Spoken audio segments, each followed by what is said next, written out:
Yo guys, Leggy here and welcome to a new video. Today we're going to be talking about VHYL versus VWRL, so ETF battles number 2. So I haven't actually done this series for a while, so good luck for when I said that it's going to be a weekly series. It is actually going to be one though, just from now instead of when I initially planned to start it at Christmas. Um, so this week is my last exam, then I can make a few more videos. Um, so that's gonna happen, hopefully. Don't keep me to that, but you should see me around. So let's get straight into it. So why these two ETFs? Well, they're really popular in YouTube and for good reason. So let's get into an overview. If you guys missed episode 1, I'll stick it right here so you guys can go and watch that. That gives a really in-depth overview, which I won't go into quite that much. But let's start with VWRL. So if we look at VWRL's price action over the last 3 months, it really dipped and it started to recover. So it's just under our buying point at the moment. So nothing really to be worried about. It's down 2.35% in the last 3 months. Although if we look at our investment, it's only 0.42%. So we didn't buy the top of the 3 month period, which is good. I have been slowly adding to it dollar cost averaging, which is basically when you spread your buys out over a period of time. I've actually got a pending order for Monday as well. Just continue, really small amount, but just continue. So our average price, as I said, is 86.02 and it's just below that, so it's recovering really nicely as well. So I imagine that this one will be in profit by the time I next make a video.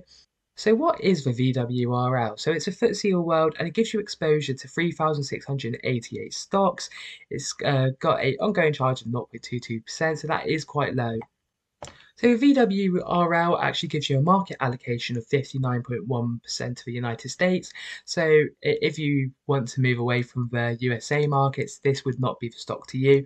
Although as well as that, it gives you a little bit of exposure to global markets. So you've got a 6.3% exposure to Japan, a 4.1% exposure to UK, and etc. etc. Very small exposures between like 2.5 and 4% in other countries as well around the globe. So why has this one had its price action? Well, it's down from last year because obviously technology stocks took a big hit from when we were in the bull market, and this has a 22.6% exposure to the technology sector, but it also has a 14% exposure to the financial sector, um, which is lower than the VHYL.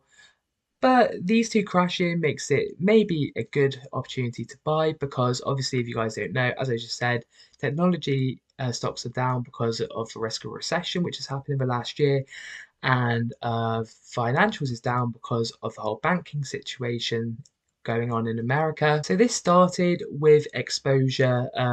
So this started with Silicon Valley Bank. Although once that one settled, another situation literally just happened where it was regional banks which caused it to crash further.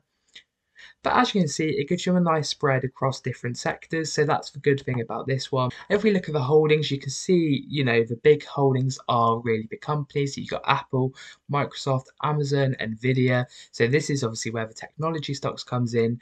But really, this is a really nice one, which gives you exposure to a ton of stocks and a really nice portfolio overall. So the other one we're going to be looking at VHYL, which if we look at a 3 month period, it's got a very similar pattern. And this is because it's also got exposure to the financial sector quite heavily. So again, we've got a pending order going in for Monday, but this one has a return of 2.78% down at the moment, which isn't much. As I said, this one took a massive hit because of the financial sector. It's actually recovered quite nicely at the moment at 2.78% because it was nearing -5% at some point. So this one gives you exposure to 1,767 stocks, also a low fee. And if you look, this one has a high exposure to North America and a slightly bigger exposure to Europe and Pacific. It's not quite as just America, but it's still heavily American. It's also got emerging markets, which obviously is always good to have some exposure to.